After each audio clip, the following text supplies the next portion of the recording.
역사를 잊은 민족에게 미래는 없다. 대한민국의 현재를 살아가는 우리는 어느 정도 수준의 역사의식을 가지고 있을까요? 한민족과 증산도. 오늘은 이 책을 주제로 도담을 나누어 볼 텐데요. 과거와 현재와 미래 역사 속에서 증산도는 어떤 역할을 해왔는지, 앞으로 어떤 역할을 해 나갈지 함께 살펴보도록 하겠습니다. 한민족과 증산도, 이 책의 내용을 함께 살펴볼 텐데요. 굳이 책 이름을 한민족과 증산도라고 했을까요? 또 한민족과 증산도는 어떤 연관이 있는 건가요? 그래서 이 한민족과 증산도의 관계, 한마디로 얘기하면 아이디와 패스워드 같은 관계예요. 우리가 어떤 사이트에 들어갈 때 종종 복잡하게 되는 상황이 있죠. 아이디가 떠오르지 않을 때. 그러니까 아이디가 떠오르지 않은 것도 문제인데 이어서 또 이제 아이디까지는 떠오르는데 패스워드가 이제 떠오르지 않을 때 정작 중요한 사이트에 들어가지 못하잖아요. 근데 우리나라라고 하는 것이 8.15로 아이디는 되찾아 쓰나 근데 패스워드를 모르는 상태입니다. 지금 대한민국 국민들은. 근데 이 한민족에게 증산도가 있기 때문에 그 우리 민족의 그 무궁무진한 컨텐츠로 들어갈 수 있는 패스워드가 증산도이기 때문에 굳이 이름을 한민족과 증산도라고 붙였던 거죠. 우리 민족이라고 하는 것은 인류 시원문화, 한민족이라고 하는 것이 전 인류의 원형 문화의 그 본적지인데 그거를 정작 한국인들이 모르고 있잖아요. 그거에 대한 노른자 이야기가 들어 있습니다. 그래서 이 책의 그 저자이신 종조사님께서 이제 서문에서 7페이지를 보시면 이런 이야기를 합니다. 한민족의 그 잃어버린 역사를 이제 이 책을 통해서 밝히시는 건데 8,200만 한민족이 모두 참된 대한 사람으로 거듭나 지구촌 전 인류가 한 가족으로 살아가는 희망의 새 시대를 여는 자랑스러운 역사의 주인공이 되기를 소망합니다. 이렇게 매듭을 지으시면서 산문을 끝내시는데 애국가 가사 그대로 그 우리 민족은 대한 사람 대안으로 길이 보존한다 이런 얘기가 있지 않습니까? 그렇게 보존해주는 책입니다. 이 책을 잘 읽으면 아 우리가 주인공이었구나 이런 걸 깨닫게 돼요. 그래서 이 책은 결국 주인공의 대본 같은 겁니다. 네, 우리가 왜 올바른 역사를 알아야 하는지, 그 이유가 어디 있는지 좀 한 말씀 부탁드려 볼까요? 네, 좋은 질문인데요. 역사를 잃어버리면 과거를 알 수가 없습니다. 그렇죠. 그리고 과거를 모르면 현재의 사물을 보는 눈이 뒤틀려서 이렇게 제대로 미래를 알 수가 없기 때문인 것이죠. 그래서 역사를 꼭 알아야 되는 것이죠.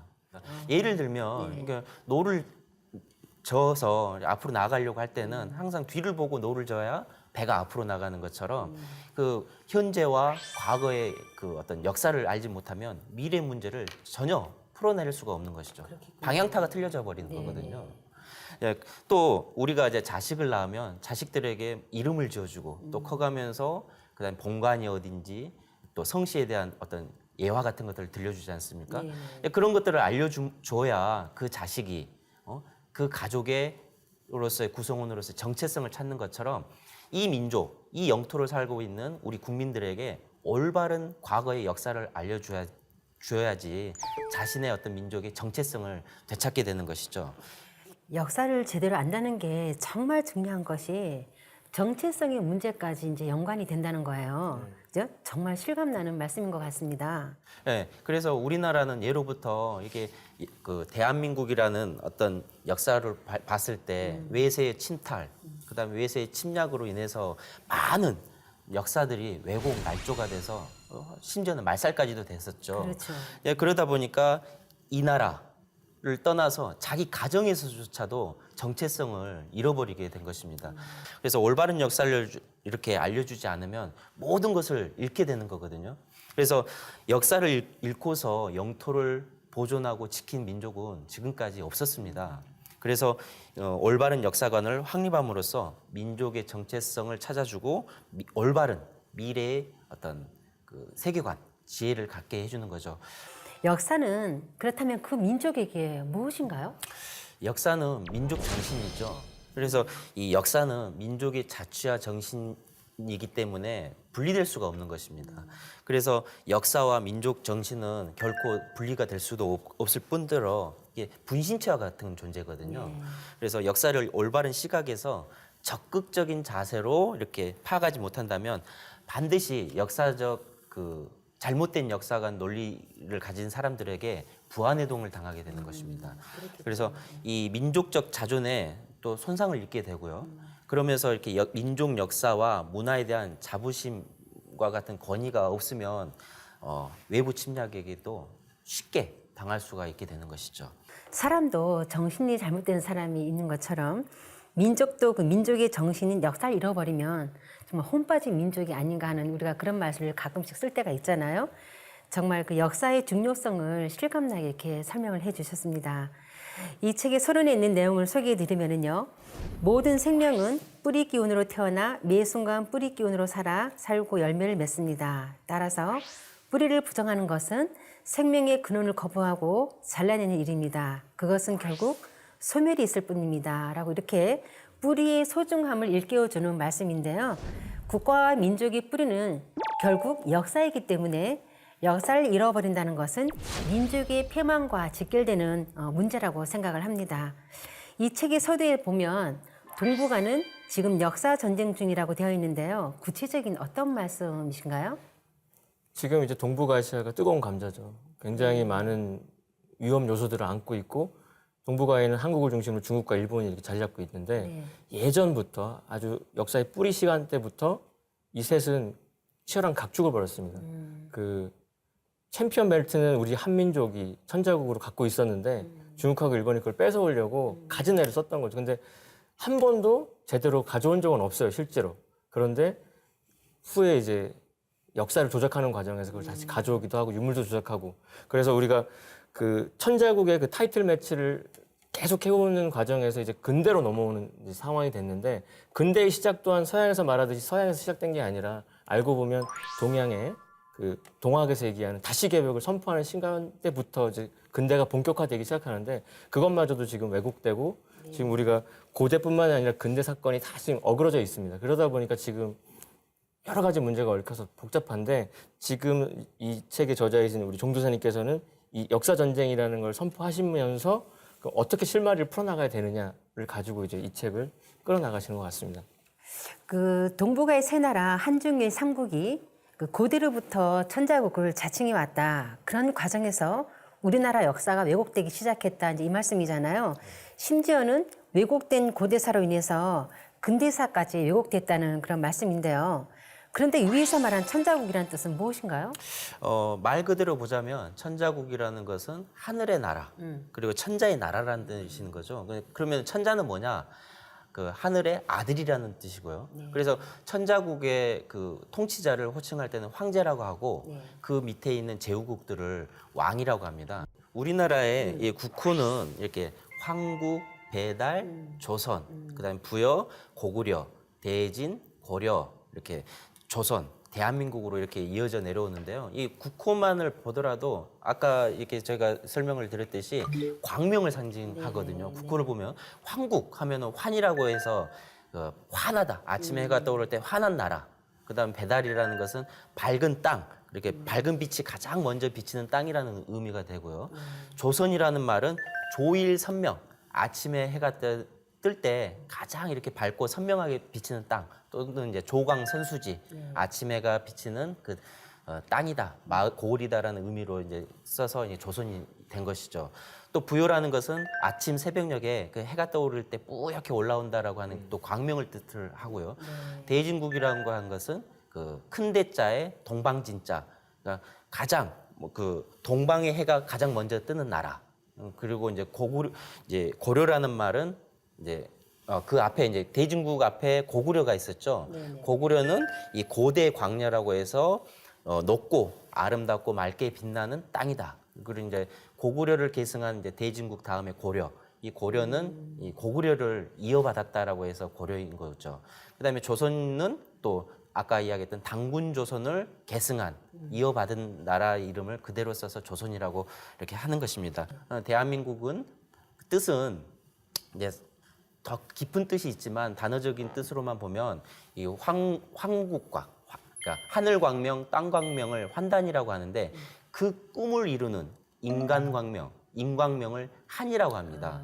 그래서 그 하늘과 땅의 그 광명을 실천하는 또 그런 삶을 사는 민족이 사는 나라 그게 바로 대한민국인 것이죠. 아, 그렇군요. 우리나라 국호에도 이렇게 광명이라는 것도 이렇게 많이 다 의미가 들어있는 것 같습니다. 그 광명이라는 그 시발처가 하늘에서 오는 거니까 천선 민족의 이념이 국호에 담겨 있구나 하는 것을 생각해 볼 수 있는데요. 그렇다면 천자국이었던 나라는 고대 한국이었는데 어느 순간부터 이 천자국의 지위를 중국과 일본이 주장하게 되는 거죠. 자, 그 결국 누가 문화의 종주국이냐 또 그런 싸움이 시작된 건데 이게 바로 역사 전쟁인가요? 그렇죠. 이제 한민족에게 그 천자국을 그 지위를 뺏으려는 그런 중국은 이제 한 4,700년 전부터 이렇게 진행이 됩니다. 그래서 그 중국 역사의 시조라고 할 수 있는 이제 헌원, 이제 스스로 이제 황제라고 이렇게 지칭을 했었는데 그 사람이 이제 동방 배달국 시대에 그 배달국 제후국으로 있었던 시대인데요. 그 자오지천왕, 우리가 알고 있는 치우천왕의 제후국이었었던 거죠. 근데 천자국이 되고자 천자를 쟁취를 하고자 10년 동안 73번을 이렇게 치우천왕에게 이제 전쟁을 하게 됩니다. 근데 73번을 해서 73번을 다 지죠. 네. 뭐 어떻게 보면 이순신 장군의 23전 23승보다 더 기록적인 그렇겠네요. 그런 전쟁이었을 수 네네. 있었는데 그 동방 문화의 주인 천자 자리를 놓고 끊임없이 이렇게 전쟁을 통해서 했고 또 치우천왕이 제후국이었는데 천자를 차지하기 위한 어떤 모반의 역사로 출발을 했다라는 것을 알 수가 있거든요. 네. 근데 이제 그 중국 최초의 통일 국가가 이제 진나라가 되는데 그 진시황이라는 의미도 이렇게 보면은 그 춘추 전국 시대를 통일한 진나라가 처음 시자 황제가 됐다. 그래서 진시황이 된 거죠. 아, 그런 의미가 있는 건가요? 예. 진시황의 뜻에? 그래서 아, 이게 한 번도 황제를 못 해봤다가 이제 시작해 본다. 그리고 통일을 못 해봤다가 처음으로 합쳐봤다. 그거가 드러난 용어네요. 그 중국의 첫 번째 통일 국가는 진나라이고 이 진에서 진화가 나온 거군요. 네, 그래서 첫 황제 시황제라고 이렇게 했지만 엄밀하게 중국인의 그 혈통까지 따지면 한나라 유방부터이기 때문에 한나라 한자를 써서 한민족이라고 이렇게 하는군요. 한족이라고 그런가? 하는 거죠. 한족이죠, 예. 한족. 예, 아무튼 이때부터 동이족의 그 정통 황제와 중국인들이 칭하는 황제가 양립하는 그런 시대가 되고 한 하늘에 두 개의 태양이 떴다고 볼 수 있을 것 같습니다. 중국이 한나라 이후로 왜 그렇게 고구려에 쳐들어왔는지 그 이유도 결국 누가 진짜 천자국이냐 그런 싸움이었구나 하는 것을 이제 이렇게 얼핏 그려지게 되는 것 같습니다.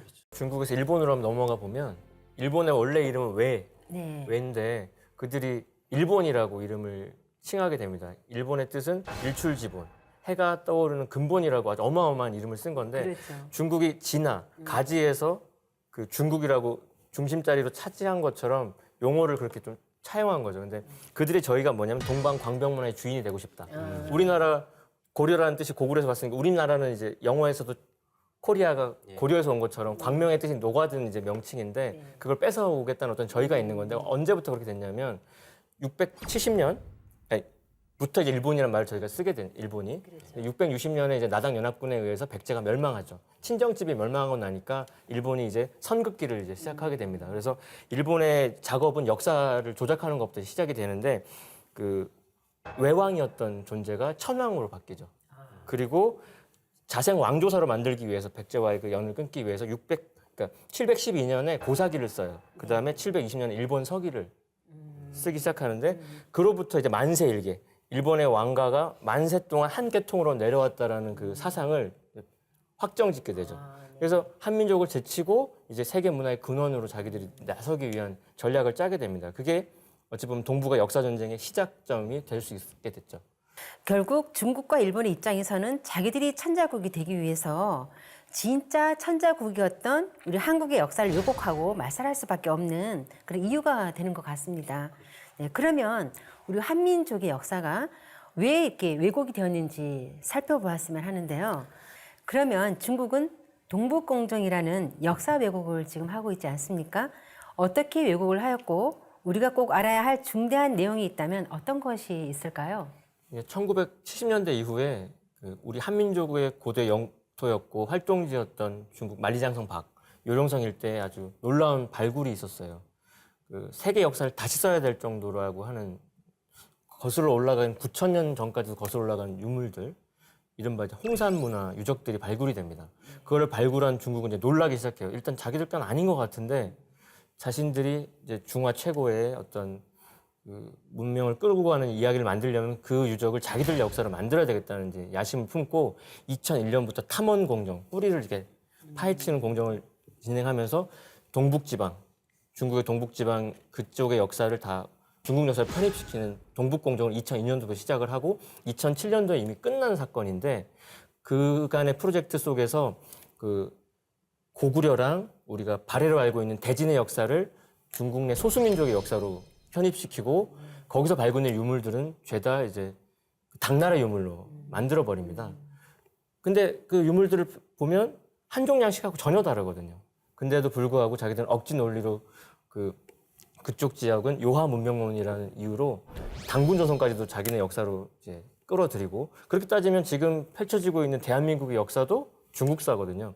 그래가지고 지금 자기네 요하 문명이 가장 최고의 문명이었다는 것을 대외적으로 전 세계에 홍보하고 있고 그래서 얼마 전에 시진핑과 트럼프가 만났을 때도 우리 한국을 중국의 속국이었던 걸로 아주 당연한 식으로 네. 예, 알게 된 사건까지 맞이하게 됐죠. 그 중국 하북성 이 탕록현에 가면은 이제 1995년도에 그 중화당, 삼조당이라는 것을 짓습니다. 이제 삼조당이라는 말은 세 분의 조상, 그러니까 중국의 조상이 되는 세 분을 모시는 사당이라는 말인데 이제 거기 가 보면은 그 염제 신농 씨와 치우천왕 그리고 이제 황제 혼원 이 세 분을 모시는데 뭐 아시다시피 염제 신농 씨와 치우천왕은 그 한족의 조상이 아니라 우리 동이족의 조상이거든요. 그래서 그 강씨의 시조가 바로 염제 신룬 씨인 거고, 그다음에 아까 그 황제헌원과 싸웠다고 하는 이 치우천왕은 배달국 시대 14대 그 자오지 천왕이 이제 치우천왕이신데 그들을 이 두 분들을 자신들의 그 모심으로써 자신들의 역사로 이렇게 귀속을 시키는 거죠.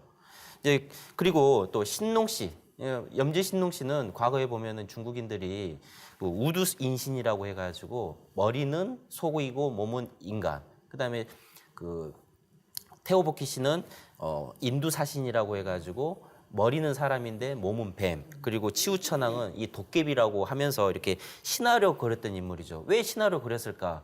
이들이 중국의 역사에 지대한 영향을 미치고 있었기 때문에 어떤 신화적인 인물, 그다음에 어떤 정상적인 그 인간의 모습이 아닌 그런 존재로 만들어서 중국의 역사에서 이 한민족의 어떤 인물들을 빼고 싶었던 그런 의혹들이 있었지 않나 봅니다. 그래서 수천 년 동안 이런 신화로 조작해오다가 금방 말씀하셨듯이 만리장성 밖에서 홍산 문화가 나오다 보니까 귀근원이라고 해가지고 삼조당을 짓고 그 세 분의 조상을 모시고 또 1990년대에는 아까 이야기했듯이 삼조당을 지어서 치우천왕도 모시게 된 거죠. 결국 이 홍산 문명을 자기들의 어떤 문화로 인식시키기 위해서 또 편입시키기 위해서 우리 한민족의 역사를 자기들의 역사에 이렇게 귀속시킨다든지 아니면 제후국의 역사로 만들어버리는 것이죠. 그래서 우리의 한민족의 조상을 이제 뭐 수천 년 동안 뭐 신화로 아까 이야기했듯이 우두 인신이 이렇게 신화로 삼다가 이런 문명이 나오니까 자기들의 조상으로 만드는 어처구니 없는 그런 일들이 벌어지고 있는 것이죠. 그래서 이런 일련의 과정들을 지켜보면 이 홍산 문명이 발견이 되고 이런 문명 속에서 그 9,000년까지 앞서간다라고 했기 때문에 이 홍산 문화를 자기들의 문화로 만들고자 하는 그런 야욕들, 그런 음모가 숨어져 있는 것입니다. 하부장님, 홍산 문화를 구체적으로 좀 말씀해 주시겠어요? 현재 이제 중국은 중화 5천년이라는 단어로 자기들의 역사를 이제 알립니다. 기존 역사보다 1,000년에서 1,500년도를 상향 조정한 건데요. 사망오제라는 전설의 인물도 역사 속의 인물로 이제 다시 편입을 하고 그동안 4대 문명이라고 알려지는 것보다 더 오래돼 있는 그 요한 문명이 존재했다라고 이제 쐐기를 받고요. 근데 가장 빠른 문명을 일궜던 요한 문명이라고 하는 거는 고조선의 영향이었다고 아까 말씀드렸지 않습니까? 근데 놀라운 건 단군조선보다 한 3,000년, 3,500년 더 위에 고대국가가 있었다는 게 그 유적들이 말하는 바거든요. 그래서 중국에서는 그들을 신비의 왕국이다 이렇게 얘기하고 있는데 그 중국이 신비의 왕국이라 명명한 그 홍산 문명은 요함 일대에서 발달했기 때문에 요함 문명이라고 자기들이 명명을 하고 있는 건데 신석기랑 청동기를 병용합니다. 병용하면서 또 독특한 다른 문화가 나오는데 그게 신석기와 청동기를 연결한 옥기가 나와요. 또 되게 제천 문화와 관련되고 되게 아주 따로 연구해볼 게 많은 문화인데 이러다 보니까 중국은 이제 만리장성 바깥은 남만, 북쪽, 동이 서융해가지고 다 오랑캐거든요. 자기들 뭐 달에서 만리장성 보인다고 거짓말할 정도로 근데 그 만리장성 바깥쪽에 그런 비파형 동검 뭐 그다음에 돌 무덤 나오고 빗살무늬 톡이 나오니까 이거를 가만둘 수가 없는 거죠. 그래서 대대적으로 이제 발굴을 해요. 21세기 대중화주의를 건설하겠다는 명목하에 그게 이름하여 하상대 단대공정입니다. 그래서 그 연구를 하면서 자기들 문화로 다 편입하는 어떤 소설을 쓰게 되고 그리고 만리장성도 원래는 동쪽 끝은 갈석산 산해관이고 서쪽은 자위관이었던 거를 이제 고무줄처럼 늘여서 어마어마한 또 조작이 이루어지고 있는 실정이죠. 그리고 이제 그런 이 만리장성을 늘어나는 어떤 이제 배경이 되는 건데 그 중국은 이제 최근 동북공정을 통해서 이제 4년 동안 만리장성을 고무줄 늘리듯이 해서 이제 만리니까 우리가 쓰는 거리로 환산해 보면 한 6,300km 정도 되거든요. 근데 4년 사이에 어떤 일이 일어나냐면 정확하게는 21,196km. 뭐 기존의 기존 것보다 한 3배 이상 이렇게 만리장성이 쭉 늘어나게 됩니다. 예. 그래서 그렇다면 이들의 저희가 뭐냐? 이렇게 만리장성을 늘리는 저희가 뭐냐라고 하는 것을 2012년에 미국 그 상원 의원 보고서에 이렇게 나온 내용들이 있습니다. 미국에서 이제 동북공정이 이렇게 일어나고 나 보니까 이제 구체적으로 이들의 저희를 이제 캐본 거죠. 그래서 그 작성된 보고서를 보면은 이 한반도에 어떤 정치적 변고가 생겼을 때, 그러니까 한반도의 정치적 변고라는 건 남북 문제이겠죠. 또 특히 북한 문제. 그 문제가 생겼을 때 중국이 북한을 점령하고 그 정치적인 입장을 바탕으로, 그러니까 예전에 우린 중국의 땅이었으니까 북한도 변고가 생길 때 우리 땅이다라고 하는 것을 주장하는 역사적인 바탕인 것이죠. 그리고 나서 어떤 세계 최강의 어떤 최강자로 되고자 하는 속셈이 거기에 있다라는 것을 이제 밝혀냈거든요. 그래서 이제 뭐 탐험 공정이다, 동국 공정이다, 어떤 단순한 역사 침탈의 어떤 공작이 아니라 영토 침탈의 어떤 공작이었다는 것이 이제 드러난 거죠. 그래서 이 홍산 문화를 이 중국 문화로 편입시키기 위해서 이제 다민족 역사관, 그러니까 중국은 한족과 한 55개 소수민족으로 구성된 그 민족이잖아요. 중국 자체가. 근데 다민족 역사관, 그러니까 우리는 원래 하나였다. 민족은 다르지만 하나였다라고 하는 것이 이제 다민족 역사관인데, 그래서 그 역사의 시원을 더 오랜 역사로 이제 끌어올리기 위해서 이 하상주 단대공정을 시행하고 이제 중국 고대사 아까 이야기했듯이 사망오제나 요순시대, 하상주 시대까지 어떤 실제 존재했던 역사로 이렇게 만들었던 거죠. 그러면서 이제 2003년부터는 어떤 신화 시대로 알려졌던 그 사망오제도 이제 실제 역사로 존재하는 이제 중국 고대 문명 탐험 공정이라고 이렇게 명명을 해서 중국의 역사가 실제로는 세계에서 가장 오래된 1만 년의 역사를 가지고 있는 민족이었다라고 하는 것이 이제 중국 고대 문명 탐험 공정이라고 볼 수가 있습니다. 그래서 중국의 역사가 시발점을 이제 1만 년으로 이제 잡게 되는 것이죠. 그래서 이 우리 동북의 동방 문명의 주인공인 이 한민족이 이제 중국사에 편입이 되어서 이제 어떻게 보면은 우리의 어떤 실체를 잃어버리게 된 거죠. 왜냐하면은 그 지금의 어떤 그 요하 문명 그 일대가 전부 다 우리 한민족의 그 영토였는데 중국이 역사적으로 이렇게 다 유물들을 채취해가지고 자기들의 문명을 만들어 버리다 보니까 우리는 그 어떤 뿌리를 찾을 수 없는 그런 실태가 된 것 같습니다. 그래서 이런 동북 공정을 통해서 우리 역사가 어떤 중국과 일본에 의해서 그 2000년 동안 왜곡된 역사의 완결판이라고 할 수 있는 것이 중국의 동북 공정인 거죠. 그래서 참 침울한 생각이 이렇게 들 수밖에 없는 겁니다. 참 거대한 음모가 이렇게 도사리고 있군요. 그렇죠. 네. 네, 지금까지 한국사의 현주소를 살펴보았는데요. 우리의 역사의식이 어느 정도인지 그 심각성을 우리가 알 수 있었는데요. 결국 서두에서 동북아는 역사 전쟁이라고 한 이유를 좀 더 명확하게 알 수 있었습니다. 다음 시간에는 우리 역사가 중국과 일본에 의해 어떻게 왜곡이 되었는지, 더불어 우리는 우리 역사에 대해서 어떤 자세를 가져왔는지 자세히 알아보는 시간을 갖겠습니다.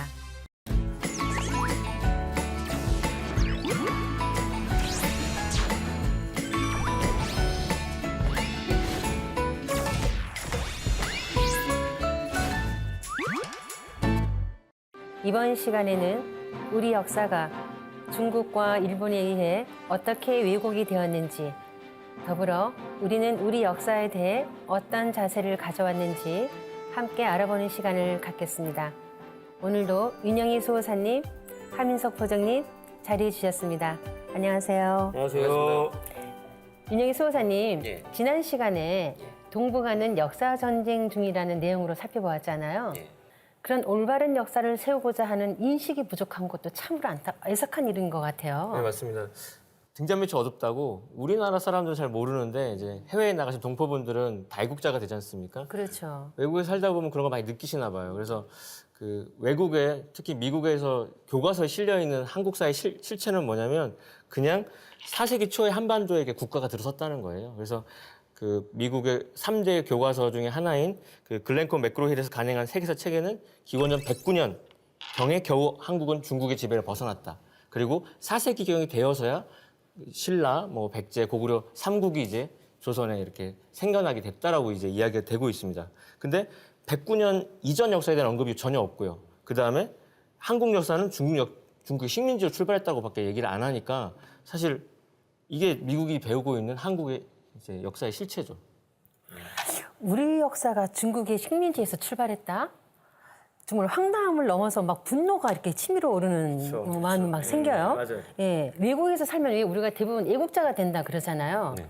이런 내용을 접하면 얼마나 충격적일까 싶습니다. 그러니까요. 예, 하루속히 바로 잡혀야 될 것 같아요. 그래서 다행히 이제 미국에서도 좀 고대사에 대한 한국 고대사에 대한 변화의 조짐이 있긴 한데 이를테면 맥두 걸리텔에서 출판한 그 책에서는 기원전 2000년경에 이제 조선이라는 이름의 첫 국가가 한국에서 일어났다는 이야기가 조금 나오고 하코츠 출판사에 나온 책에서는 기원전 300년경에 이제 한국에서 가장 강력한 국가는 이제 고조선이다. 이제 조선이 언급되는 정도의 서술이지만 여전히 이것도 이제 진실하고는 좀 거리가 먼 얘기고요. 제대로 알고 있는 대한민국 국민은 또 없는 실정이고. 그래서 더더욱이 이제 외국에서 한국학을 가르친다는 뭐 캐나다의 그 베이커 교수 같은 경우는 이렇게 얘기합니다. 고조선이나 당군은 뚜렷한 증거가 없으니까 신화다. 그래서 신화로밖에는 단정질 수 없다. 실질적인 역사는 진정한 한국사는 고려부터다. 그러니까 결론적으로 한국사는 이제 1000년 역사에 불과하다. 그렇게 얘기하는 거예요. 외국에서 실제로 이제 그렇게 가르치고 있다는 네. 말씀이잖아요. 단군 조선의 역사를 복원하지 않으면 그들이 말한 것처럼 우리 역사가 중국의 식민지에서 이렇게 출발한 1000년 역사로 전락하고 말겠다는 그런 생각이 드네요. 그래서 세계 여러 나라의 교과서들을 보면 왜 우리 한국사 역사가 이렇게 왜곡 축소가 되었을까? 그 원인은 바로 중국과 일본. 제가 조금 전에 말씀드렸듯이 그 중국과 일본이 왕조가 생기면 힘을 키워서 무조건적으로 한반도를 이렇게 침략을 해서 이렇게 속국으로 만들려고 하는 그런 야욕. 그 이면에는 바로 중국의 천자국이다. 네. 자신들이 천자국이다라고 하는 것을 주장하기 위한 것이었죠. 근데 이제 결정적으로 일본이 1910년 이제 일제 한일 합병 병탄이 일어나고 나서 35년에 걸쳐서 우리나라의 역사가 완전히 송두리째 이제 빼앗기고 식민사학이 그 자리를 차지하고 있게 된 것이죠. 먼저 중국이 우리 역사를 어떻게 왜곡했는지 한 말씀 해주시겠어요? 중국은 수천 년 동안 우리 한민족의 역사를 이렇게 왜곡해오는데 시작을 했었습니다. 대표적인 분이 유교를 창시하신 이 공자인데요. 이 공자가 노나라 역사 이것을 이렇게 편년체로 이렇게 서술해서 나온 책이 바로 춘추입니다. 춘추는 이 주나라가 종통 왕실이라고 하는 것을 삼아서 대일통 사상과 양이라는 어떤 정신을 표방하고 있는데요. 중국 사서들이 이 춘추를 역사 서술의 표준으로 삼고 이렇게 있습니다. 그래서 이 중국 사서의 편찬 원칙을 춘추 필법이라고 하는데 여기에는 세 가지 원칙이 있습니다. 첫째가 위국 휘치라고 해가지고 중국의 영광스러운 일은 한껏 부풀리고 수치스러운 일은 감추고 조나 양이 중국은 높이고 주변 나라들은 깎아내리고 상내 약외 중국사는 상세히 쓰면서 이민족의 역사는 아주 간략하게 서술하는 방법이 바로 춘추 필법인데요.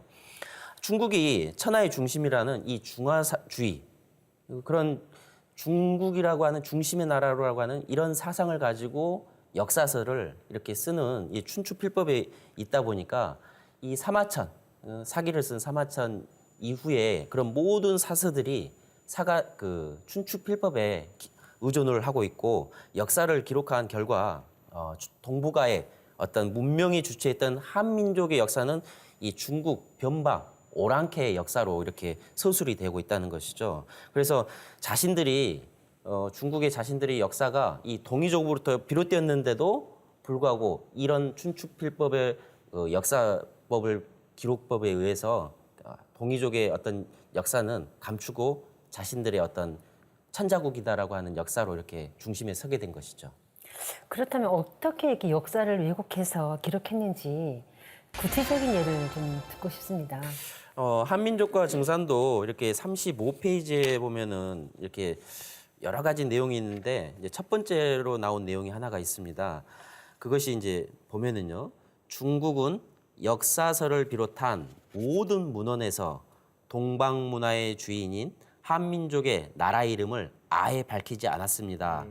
우리의 국호를 모두 폐기 처분하고 이상한 별칭으로 불렀습니다라고 이렇게 나와 있습니다.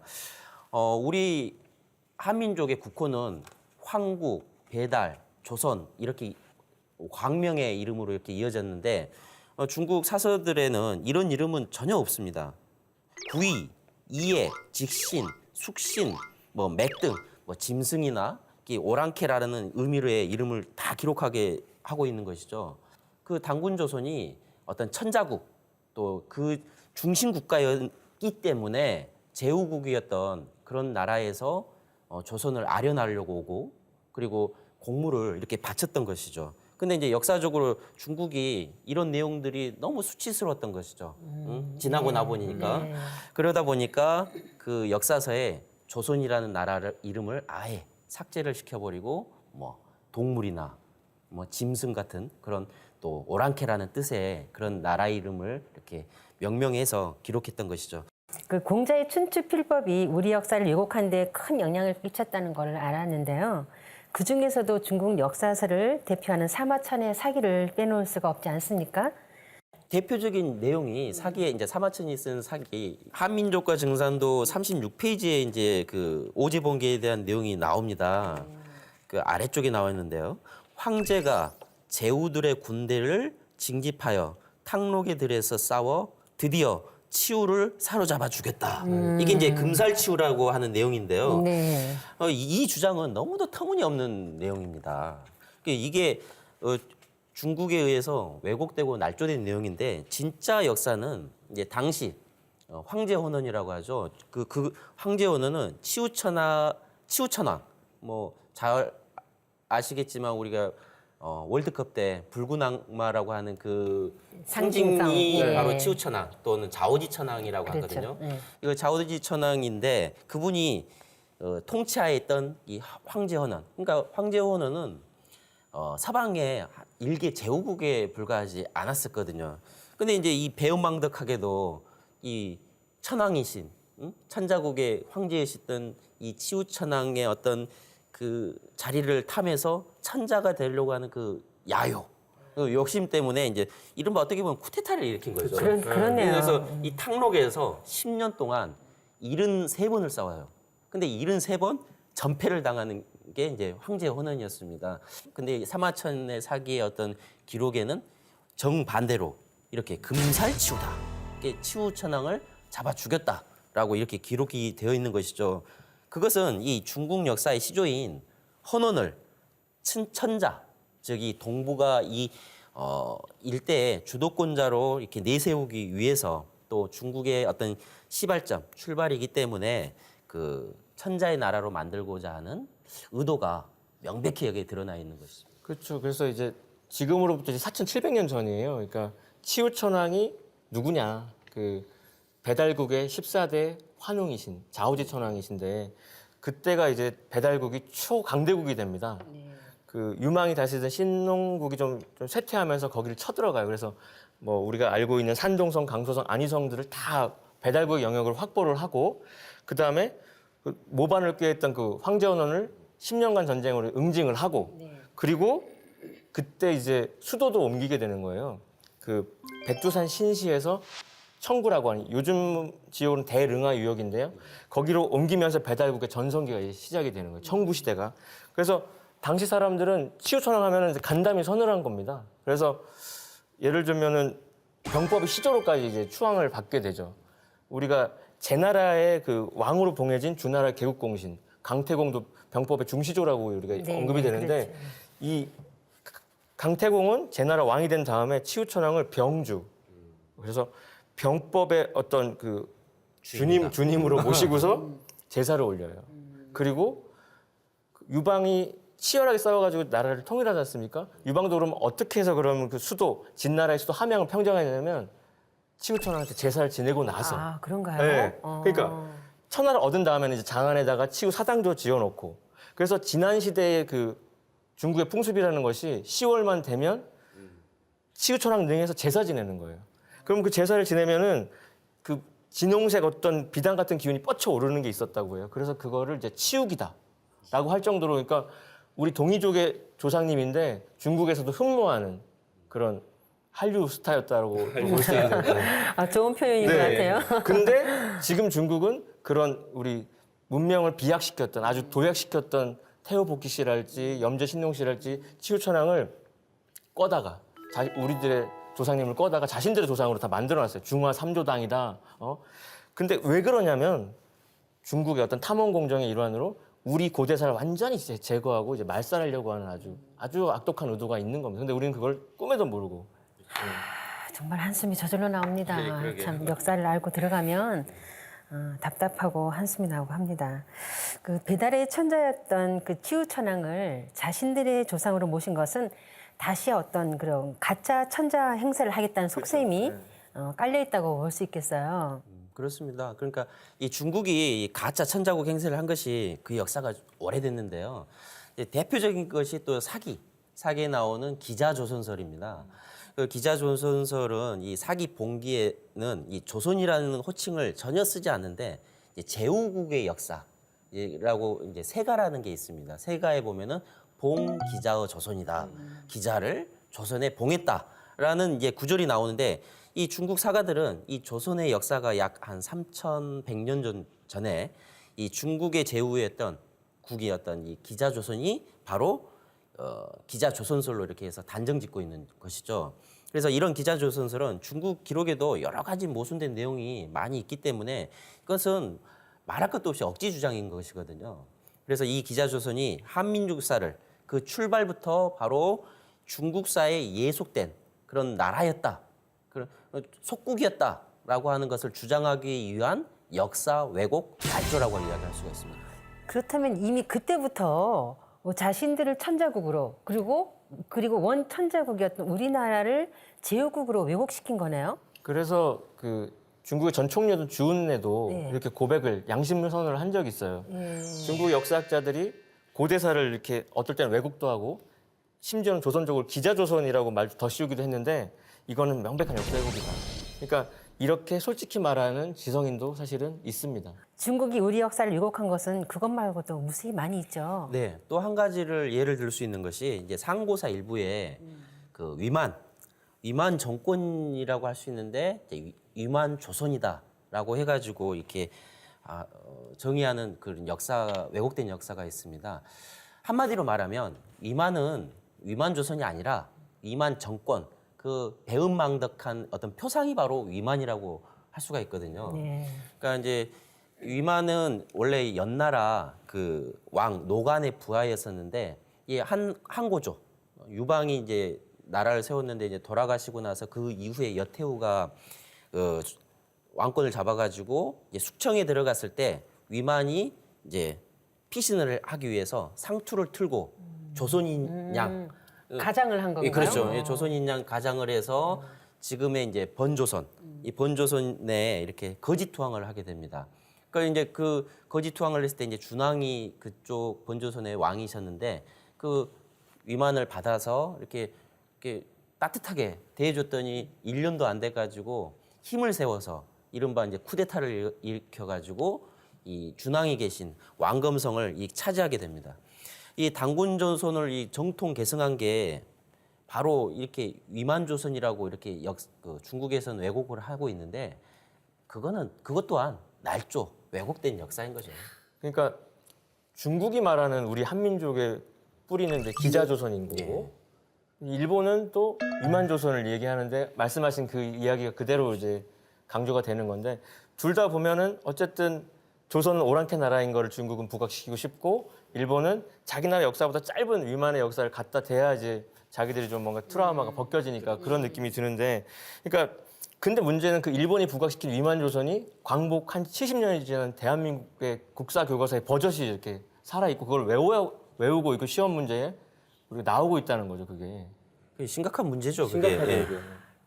일제가 심어놓은 식민사학을 그대로 가르치다니 정말 한심하기가 그지없습니다. 역사의 진실이란 무엇일까요?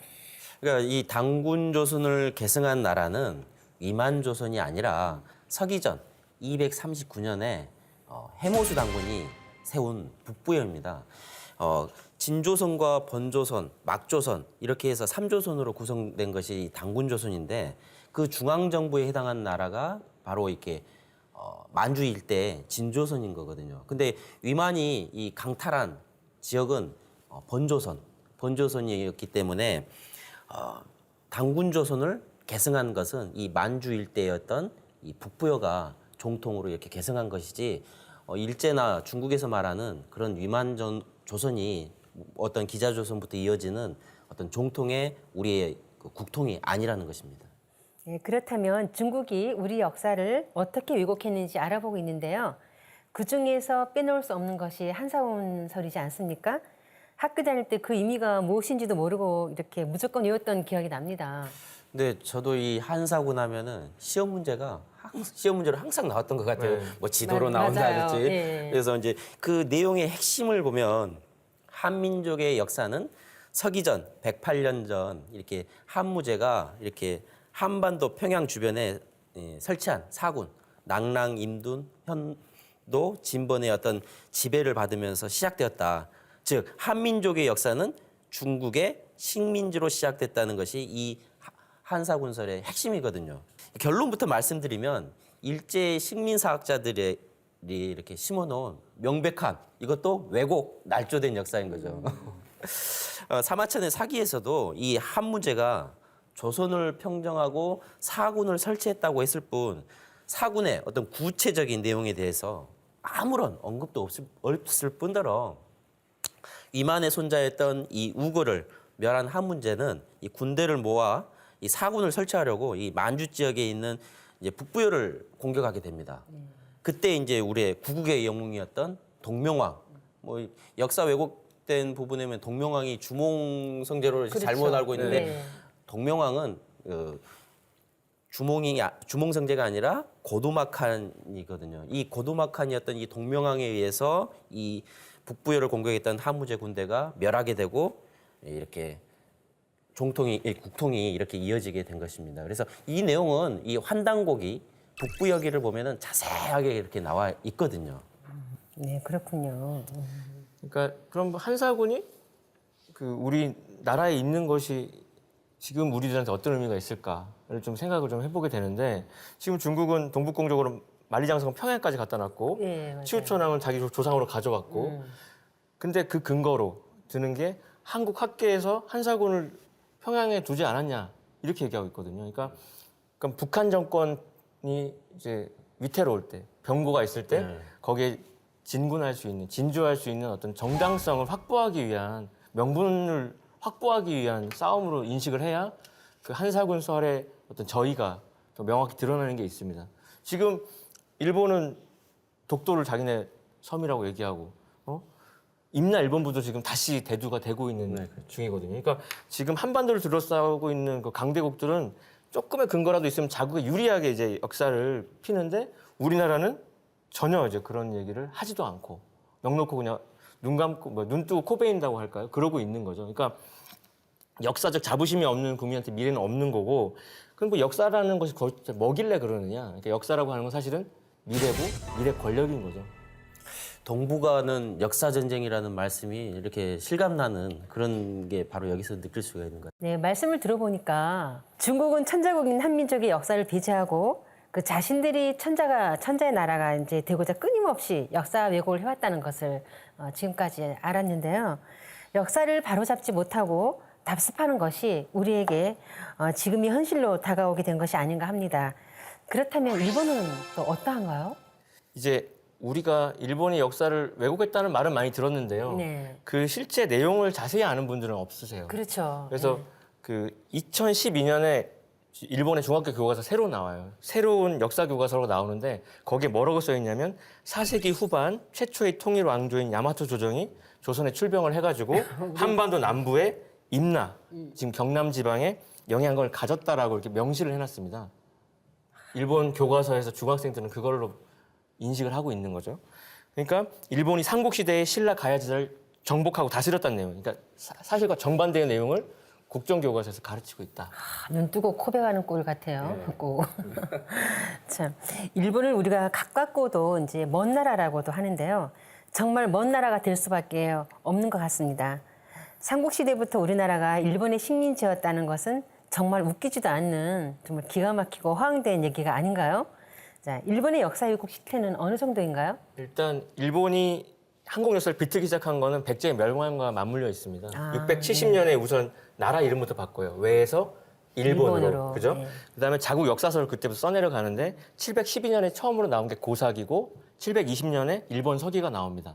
그래서 단군 조선 때부터 한반도에서 건너간 이제 이민자들의 개척사가 일본의 고대사의 실체인데 그 땅에 자생한 왕조 역사로 다 써 있어요. 그래서 자신들의 정체성 왜곡을 시작하는 거죠. 그래서 일본 문화와 역사에 뿌린 한민족이 오히려 식민지였다라고, 식민지 백성이었다라고 소설을 쓰기 시작해요. 역사는 사실이고 소설은 이렇게 허구라고 하는데 없는 역사를 사실처럼 꾸며서 썼다니까 정말 황당하다는 생각밖에 안 듭니다. 어떤 소설을 쓴 건지 정말 궁금해요. 그래서 이제 우리가 익히 알고 있는 임나 일본 부설의 핵심이 뭐냐? 그거는 이제 야마토 정권의 신공 황후가 4세기 중엽에 한반도 남부 임나 지역을 정벌해서 임나 일본부라는 통치 기관을 설치했다. 그리고 6세기 중엽까지 가야 신라 백제를 다스렸다는 게 이제 핵심이에요. 근데 조선의 남쪽을 경영했다고 해가지고 남선 경영론이라고도 이렇게 불리는데 이거에 근거가 되는 건 일본 서기에 기록된 신공 황후 사만 정벌의 근거를 둔 건데요. 사실 이게 일본 서기에 적혀 있는 그 기록 자체가 날조예요. 왜냐하면 그 신공황후 자체가 가공의 인물입니다. 그런가요? 그러니까 소설이에요. 그러니까 없는 인물을 갖다 그렇죠. 썼다는 거죠? 중국 사서에 나오는 3세기에 나오는 그 한자로 치면은 비미호인데 이제 일본말로 치면 힘있고 여왕을 모델로 신공황후가 뿅 나타나거든요. 그러니까 그녀가 살았다고 하는 4세기의 외는 통일을 하기 전이니까 엄청 혼란스러웠습니다. 거기 100여 개의 작은 나라들이 이렇게 나뉘어가지고 서로 치고받느라고 정세가 어수선했어요.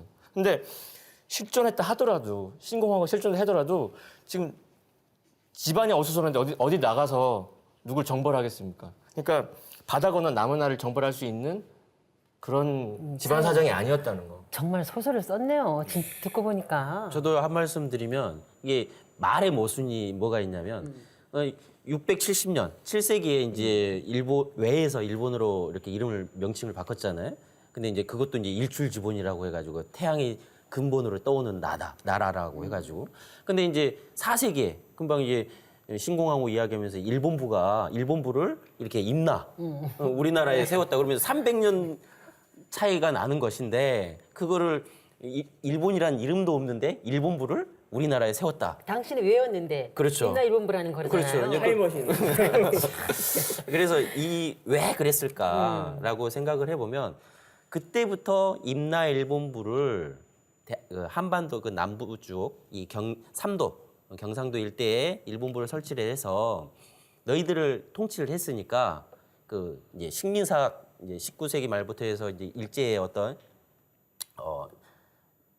일제 식민지가 되면서 어떤 통치의 어떤 근거로 삼기 위해서 과거에도 그래 너희들을 통치했으니까 지금도 통치를 해도 된다라고 하는 그 명분을 쌓기 위해서 역사를 이렇게 왜곡을 한 것이죠.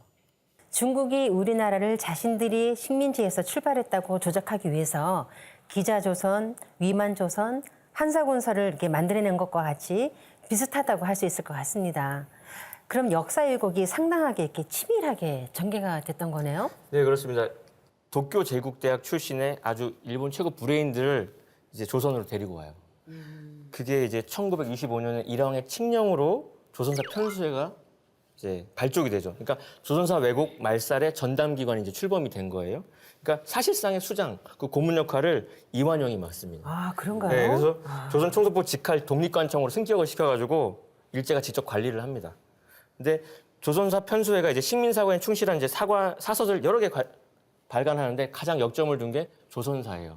그래서 목록과 색인지까지 합치면 총 37권이고 페이지는 24,000페이지니까 어마어마한 대단한 거죠. 분량입니다. 그래서 이 방대한 분량을 제작하는 데 투자한 시간이 또 16년이나 걸려요. 그리고 투자한 돈은 100만 원이거든요. 그러니까 일본인의 손으로 일본어로 정리된 조선 역사서가 이렇게 탄생을 한 거죠. 네, 왜 이렇게 조선사라는 역사를 새로 이렇게 썼을까? 정말 이렇게 보면 밖에서도 보면 이 조선사에 대해서 풀이를 해야 된다, 해석을 해야 된다 이런 여론이 요즘 이렇게 좀 맞아요. 올라오는 걸 본 네. 기억도 있어요. 그러니까 요지는 그거죠. 일본보다 역사가 짧은 나라. 그다음에 중국과 일본의 식민지 시작된 나라라고 알려져야 그렇게 주입을 해야 조선인 스스로 열등감에 빠져서 영원한 이제 지배를 할 수 있는 구조를 만들려는 겁니다. 그래서 이 한민족과 증산도 51페이지에 보시면은 역사학자 토인비의 이야기가 나오거든요. 그래서 어떤 민족을 멸망시키기 위해서는 그 나라의 역사를 말살하라는 것이 식민주의자들의 철학이다. 근데 일본은 이 명언을 아주 철저하게 실천한 거죠. 아베가 일본 총리가 되면서 이렇게 제일 먼저 이렇게 한 것이 일본 정부에서 이렇게 승인을 중학교 교과를 승인을 하거든요. 근데 이것은 2003년도 한일 공동 역사 연구를 했는데도 인정하지 않던 임나일본 부서를 그 중학교 교과서에 이렇게 식민사학 그 식민사관을 이렇게 강화하는 차원에서 수록을 하게 됩니다. 더 큰 문제는 동북아 역사재단이라는 우리 국민들의 세금으로 운영되고 있는 재단인데요.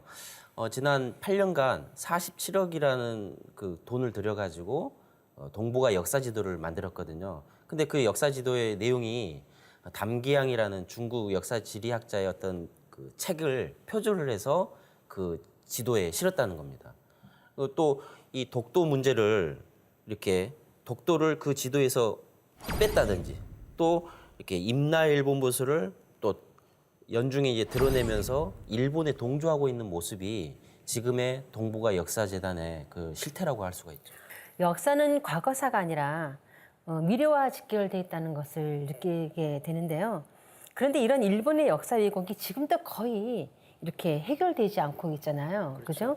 예. 일제 강점기 때는 그렇다 치더라도 해방이 되고 난 지금까지도 70년이 지난 지금까지도 이런 잘못된 역사를 바로잡지 못하고 있는 이유는 뭘까요? 그러니까 침략자 일본이 자기 구매에 맞게 요리한 음식을 조선사 37권에 담아가지고 있던 그 내용이 지금 대한민국 그 국사의 정설로 고스란히 근간이 돼버려. 네. 우리 아이들이 왜곡된 역사를 지금 세뇌받고 있다는 그렇죠. 거잖아요. 네. 그리고 진실을 얘기하면 오히려 저거 이상한 얘기라고 병기를 일으키게 만들게 돼 있죠. 그리고 그들이 아까 말한 그런 단체들을 통해서 비싼 세금을 써가면서 그 잘못된 역사를 번역해서 전 세계에 알리고 있으니까 전 세계도 당연히 한국하면 중국의 속국이었고 일본에 의해서 이렇게 식민지 지배를 받았고 그렇게 인식을 하고 있는 겁니다.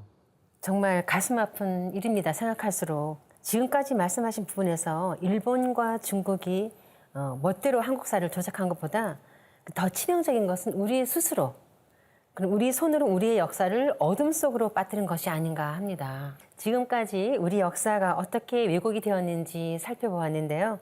이 시간 마무리하면서 정리 말씀 부탁드리겠습니다.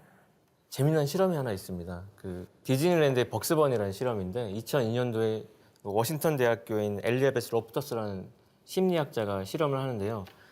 그 대학생들을 모아놓고 그 디즈니랜드에서 벅스버니랑 이렇게 사진 찍는 사진을 보여줘요. 그랬더니 어린 시절에 디즈니랜드 갔던 아이들이 그 중에 60% 정도가 아 나도 그때 어릴 때 벅스버니랑 그 사진 찍었다고 만나본 적 있다고 뭐 그 중에 30% 정도는 더 구체적으로 악수도 하고 포옹도 하고 같이 뭐 이렇게 뜻깊은 추억을 나눴다는 이야기를 하는데 사실 그게 있을 수가 없는 일이에요. 왜냐하면 벅스버니는 디즈니랜드의 경쟁사인 워너브라더스 캐릭터이기 때문에 디즈니랜드는 누가 있어야 되냐면 미키마우스랑 도널드 덕이 있어야 되거든.